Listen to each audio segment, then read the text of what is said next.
Isa si Senate President Chis Escudero sa mga pumalag sa mga naging pahayag ni Vice President Sara Duterte na meron. So ito mga kababayan, si Senate President Chis Escudero mga kababayan ay nagbigay ng pahayag at pagkontra dito sa sinabi ni BP Sara mga kababayan.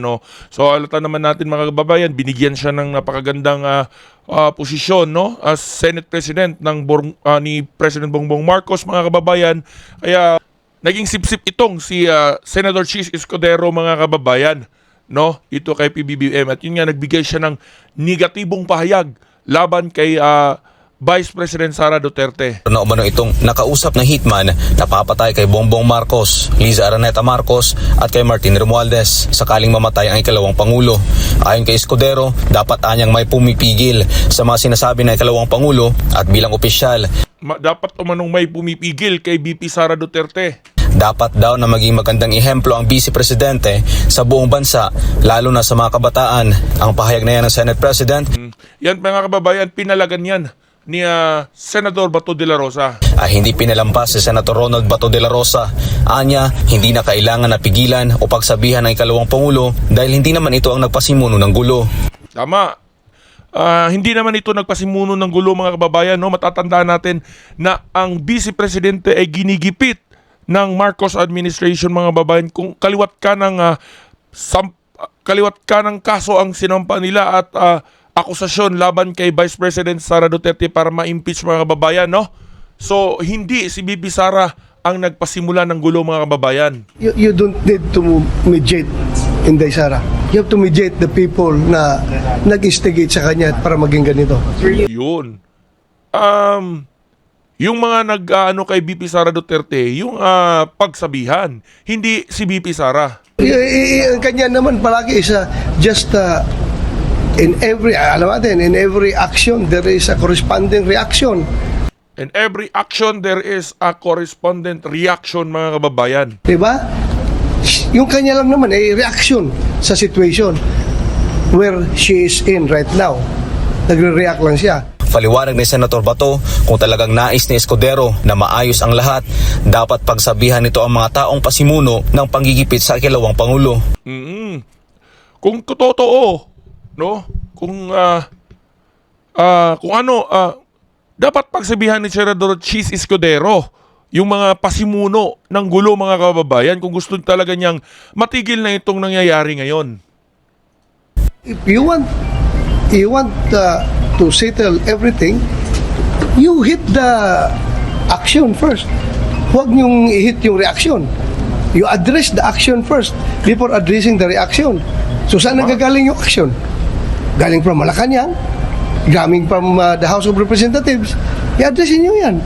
If you can address that, no need to address the reaction because there will be no more reaction kung walang panggigipit na ginagawa. Tama. Kung walang panggigipit na ginagawa at paninira dito kay BP Sara Duterte at sa mga Duterte mga kababayan, so walang ganitong nangyayari ngayon sa ating bansa. Di ba? So i-addressin niyo yung panggigipit. If I am the Senate President, I am going to address my statement towards the source of the action. The source of the action, yung mga napasimuno. Which is the House of Representatives at Malacanang. Di ba? Bakit mo i-address yung OBP, si Inday Sara, na nagre-react lang naman siya? Wala rin anya siyang nakikitang mali sa sinabi ng ikalawang Pangulo na mayroon na itong hitman sakaling siya ay mamatay.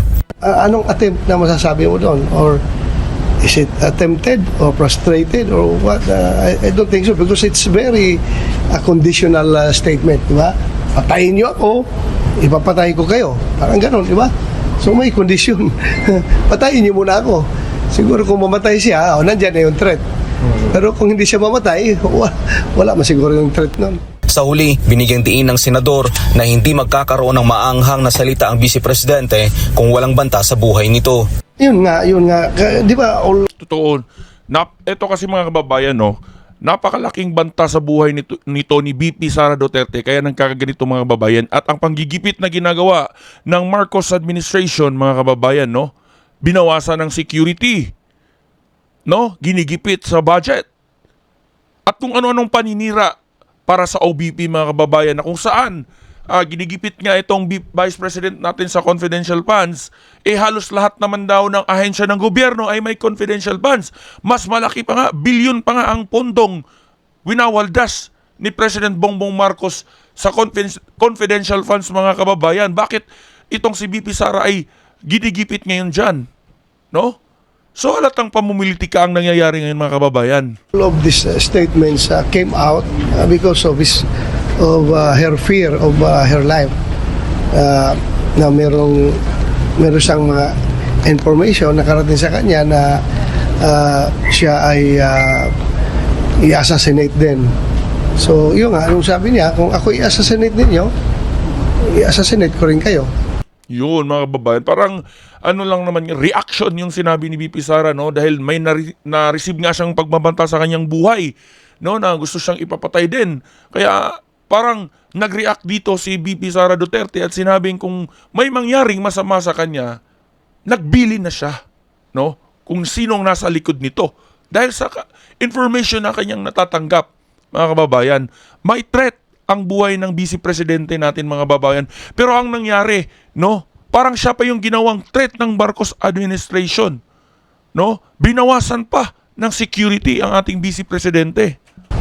Parang ganon, di ba? Kung ako ay assassinate niyo.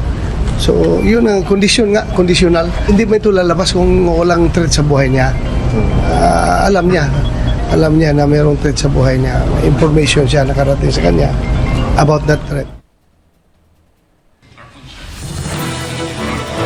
So, ayun, mga kababayan, no?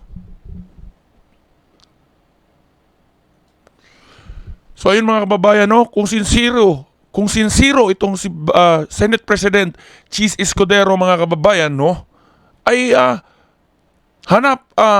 pagsabihan niya yung pasimuno ng gulo, mga kababayan. Dahil kung walang mga hidden agenda at walang paninira na ginagawa ng Kamara at ng Malacanang kay Vice President Sara Duterte, ay hindi magre-react ang Vice Presidente ayon kay Senador Bato de la Rosa, mga kababayan. At yun nga, ang statement naman ni VP Sara Duterte, ayon pa kay Senador Bato de la Rosa, ay wala namang threat na nangyari, no? Reaction po yun dahil sa threat ng security ng ating Vice Presidente, kaya sinabi niya na kung may mangyaring masama sa kanya ay nagbili na siya.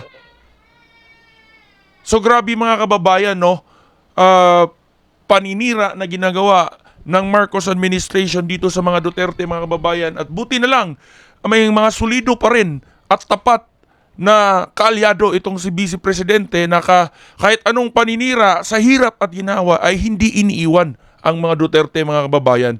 Kaya kudos dito kay Senador Bato de la Rosa, mga kababayan, no, dahil itong tao na to ay patunay lamang na meron pa rin talagang mga tapat na kaalyado. Hindi lang katulad ng ibang mga politiko, katulad ni Larry Gadon, mga kababayan, nga ngayon ay kung ano na ang pinagsasabi at paninira dito sa mga Duterte, no, dahil natalo ito noong nakaraang eleksyon, no.